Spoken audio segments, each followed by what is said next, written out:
এই তোরা এখানে কি করছিস? হ্যাঁ, কিছু না এমনি দাঁড়িয়ে আছি দাঁড়িয়ে আছিস? দাঁড়াতে হবে না, যা বাড়ি যা করতে বস। বাড়ি যাচ্ছি পুরো কড়া পাতার মাল আছে। হ্যাঁ ভাই, কি রে তোরা এই বয়সে বিড়ি যাচ্ছিস? হ্যাঁ, তাই তোর কি, তোর বাপের টাকা ছিল ওরা?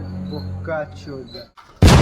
কি রে, বড়দের কিভাবে সম্মান দিয়ে কথা বলতে হয় সেইটুকু তোদের জানিস না? ভাগ মারা এখান থেকে। ভাগলে ওরাটা।